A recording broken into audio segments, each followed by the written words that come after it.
about another voice and culture of Taiwan with We Love Hakka. 现在就让我们一起加入客家风情，大家来讲客家吧。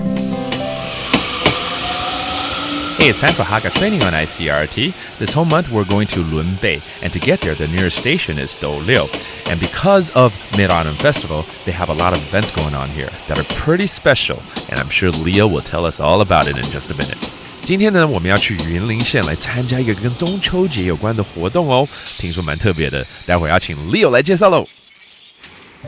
哎呀，这个月是中秋节，可以来庆祝中秋节的活动，多好啊 ，Leo！那来到这个伦北嘛，对不对？对，是不是有一个什么迎岸景的活动？到底是什么啊？你怎么知道？我听迎岸景的活动是在这个中秋节才会举行的哦，而且他们就是村庄里头的壮丁啊，会拿着火把绕着的村庄来巡街，就像现在的守望相助队是一样的哦。这从古早时代就流传下来的一个习俗就对了。对啊。那另外还有一个也是全台唯一的活动啊，就是在元宵节的时候要举行的，叫做 Demilo。哦，这另外一个也是有传统的一个活动，对了。是啊。Demilo 什么意思？米篓就是我们讲的那个米塞，就是做那个元宵的那种东西。然后呢，我们在元宵节的时候就会把它丢过那个寺庙的屋顶，然后来预卜今年的一个收成的状况是怎么样。哦，好有趣哦！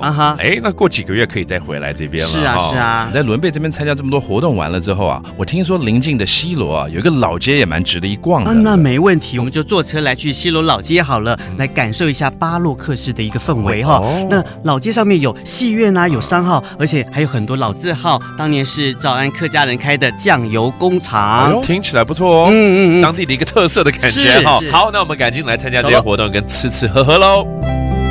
If you're looking for a one-of-a-kind experience, look no further than Yunlin's Lunbei Township to witness Ying An Jing and Zhi Mi Luo.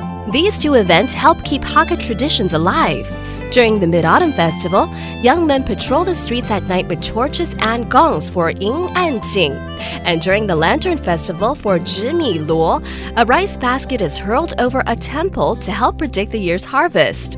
Speaking of food, Xiluo Old Street's Baroque architecture is the perfect setting to sink your teeth into local foods. 好，那我们现在来学几个客语单字喽。好的，包括刚刚讲火把嘛，对不对？哎呦，现在很少人用火把了。也对，我教大家比较常用的天妇。天妇，这 light bulb or lighting。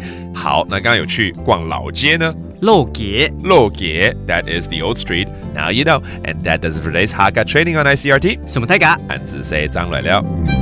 客家风情由客家委员会监制。 We Love Hakka has been brought to you by the Hakka Affairs Council.